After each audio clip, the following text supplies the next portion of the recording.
Hi friends, जैसा कि हम पिछले लेक्चर में LTERFCN जो है कि प्लानिंग के बारे में कैसे कैलकुलेट करें उसके बारे में सीख चुके हैं। आज हम सीखेंगे LTPCI के बारे में कि इसको कैसे प्लान किया जाए। PCI का फुल फॉर्म हुआ फिजिकल सेल लेयर आइडेंटिटी। ये दो चीज़ों से मिलकर बन रहा है। पहला है PSS प्राइमरी सिंक्रोनाइजेशन सिग्नल, दूसरा है secondary synchronisation signal. Primary synchronisation signal की वैल्यू 0, 1, 2 है और सेकेंडरी सिंक्रोनाइजेशन सिग्नल इसकी वैल्यू 0 से लेकर 167 तक है, मतलब टोटल ये 168 है। इन दोनों के कॉम्बिनेशन से मेरा PCI बनता है। तो अगर हम PSS का पहला ग्रुप ले रहे हैं 0, इसके साथ सेकेंडरी सिंक्रोनाइजेशन का सिग्नल बना रहे हैं तो ये टोटल 168 है, तो मेरा 168 PCI बनेगा। इसी तरह 1 ले रहे हैं तो इसके साथ फिर सेकेंडरी सिंक्रोनाइजेशन को कंबाइन कर रहे हैं तो टोटल 168 PCI बन रहा है। इसी तरह PSS का जो थर्ड वैल्यू ले रहे हैं सेकंड, उसके साथ अगर हम सेकेंडरी सिंक्रोनाइजेशन सिग्नल को कंबाइन कर रहे हैं तो मेरा 168 PCI बन रहा है। तो टोटल जो मेरे PCI बनेंगे वो 168 plus 168 plus 168 is equal to 504 PCI आपको अवेलेबल है नेटवर्क प्लानिंग के लिए।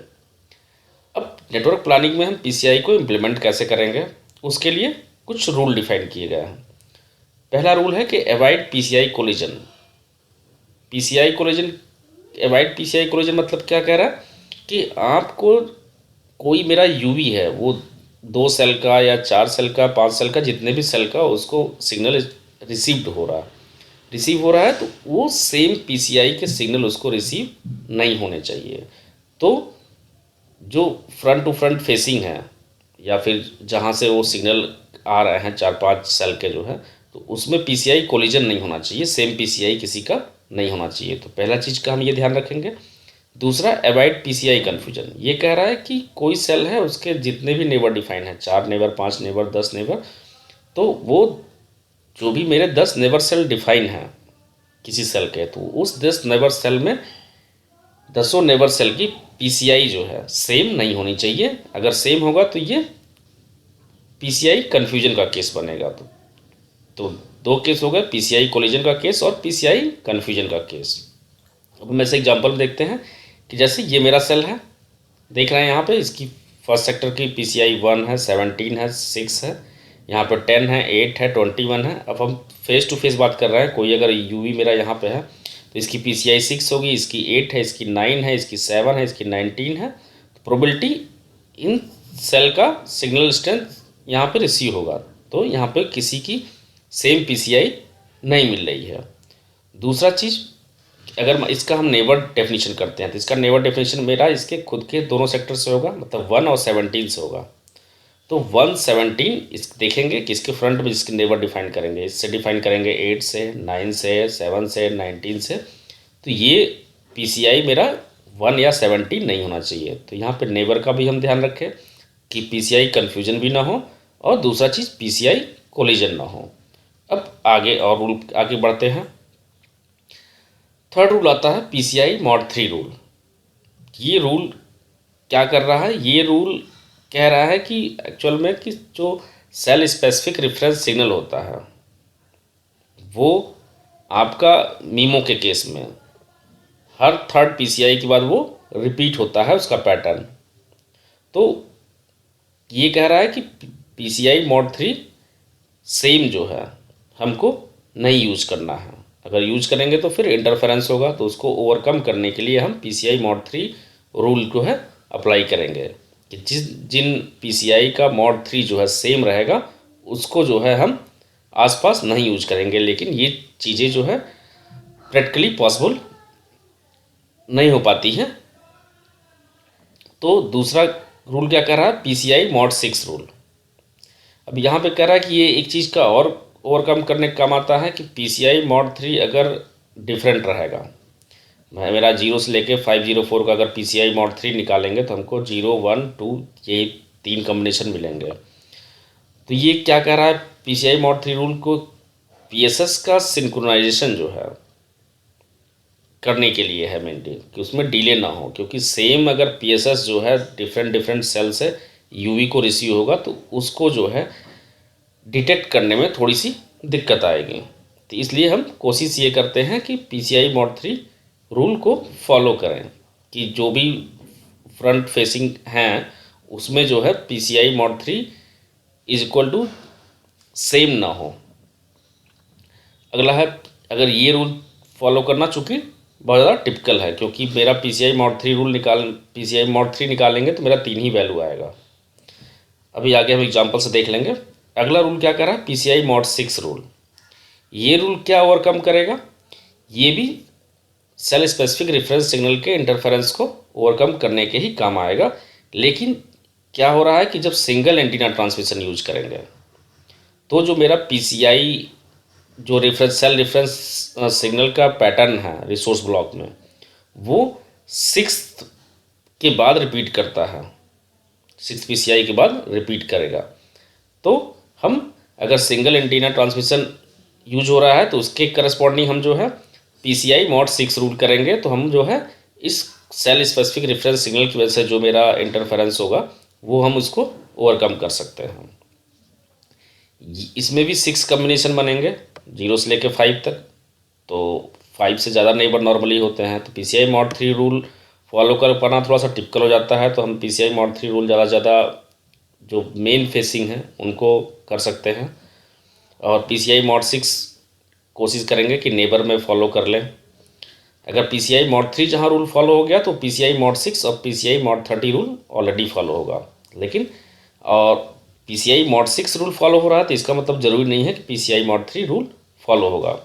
तो अगला टारगेट क्या रहेगा, PCI mod 3 रूल मान लेते हैं कि ये चीज़ें प्रैक्टिकली पॉसिबल नहीं है, तो PCI mod 6 पे फोकस करेंगे कि कम से कम ये फॉलो हो जाए। अगर PCI mod 6 रूल फॉलो हो गया तो PCI mod 30 रूल ये बाय डिफ़ॉल्ट फॉलो होगा। फिर PCI mod 30 रूल ये क्या करेगा, क्या क्या ओवरकम कर रहा है, ये अपलिंक रेफरेंस सिग्नल जो है, अपलिंक रेफरेंस सिग्नल जैसे आपका डिमॉड्यूलेशन रेफरेंस सिग्नल है PUSCH के लिए और PUCCH के लिए, और मेरा SRS साउंडिंग रेफरेंस सिग्नल के लिए, उसमें जो इंटरफेरेंस होगा उसको कम करने के लिए यूज होता है। तो एक्चुअल में क्या होता है कि डिमॉड्यूलेशन रेफरेंस सिग्नल चाहे PUSCH का हो चाहे PUCCH का हो, ये मेनली PUCCH के लिए इफेक्टिव रहेगा, उसमें ये जो इंटरफेरेंस होगा उसको ये रिमूव करेगा। अगर हम हर PCI जो mod 30 है वो डिफरेंट यूज करते हैं। अगर हम जितने भी मेरे आपके PCI हैं उनका mod 30 निकालेंगे तो मेरा 29 डिफरेंट ग्रुप मिलते जाएंगे। अभी हम उसको देख लेते हैं एग्जांपल में। जैसे यहाँ पे एक बार हम देख ही लेते हैं, जैसे यहाँ पे देख रहे हैं PCI 0 है, PCI 0 से लेकर 20 तक की बात कर रहे हैं अभी, तो इसका mod 3 0 1 2 0 1 2 0 1 2 0 1 2 ही आएगा। mod 6 निकालेंगे तो 0 से लेकर 5 तक आ रहा है, फिर 0 से लेकर 5 तक रिपीट होगा। लेकिन mod 30 की बात करेंगे तो मेरे पास ऑप्शन ज़्यादा आ रहा है, ये 29 तक आएंगे, सारे डिफरेंट आ रहे हैं। तो हम mod 30 वाला रूल अप्लाई कर सकते हैं। यहाँ देख रहे हैं 29 तक आ रहा है, फिर 29 के बाद फिर रिपीट हो रहा है। तो mod 30 रूल हम ग्रुप बना लेंगे 0 से लेकर 29 तक, एक ग्रुप बना लिए। 0 से 29 तक कहाँ पे आ रहा है, यहाँ पे आ रहा है। फिर 29 से लेके आगे फिर आएगा, उसका एक ग्रुप बना लेंगे, और फिर हम आसपास नेबरिंग सेल जो भी रहेंगे या फिर एक क्लस्टर में जो है हम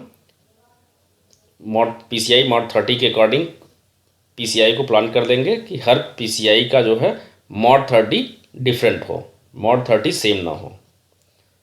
पहले टारगेट करेंगे PCI mod 3 को फॉलो करने के लिए, जितना हो सकता है उसको फॉलो करेंगे। उसके बाद mod 6 को फॉलो करेंगे, फिर mod 30 हम फॉलो कर ही सकते हैं आराम से, तो इसको हमको फॉलो करना भी चाहिए।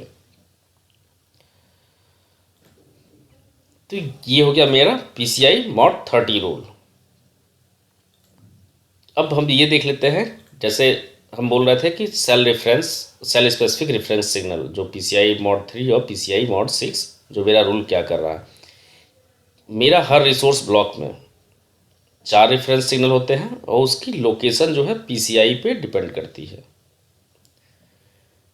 पहले PCI में क्या होगा, मेरा ये है पैटर्न रिसोर्स ब्लॉक में, सबसे ऊपर में यहाँ है।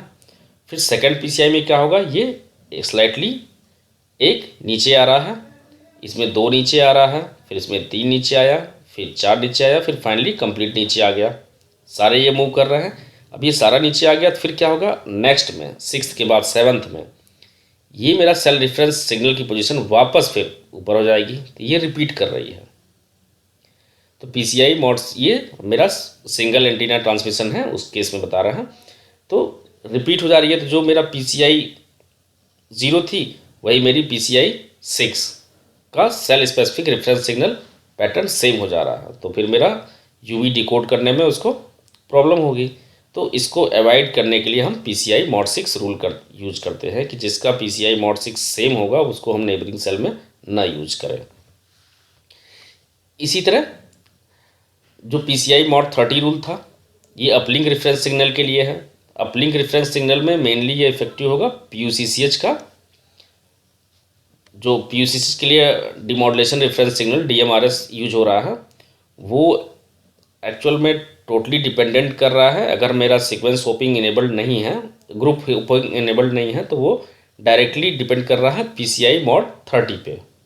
जो उसमें FSS एक पैरामीटर निकालते हैं, वो डायरेक्ट जो है PCI mod 30 पे डिपेंड कर रहा है।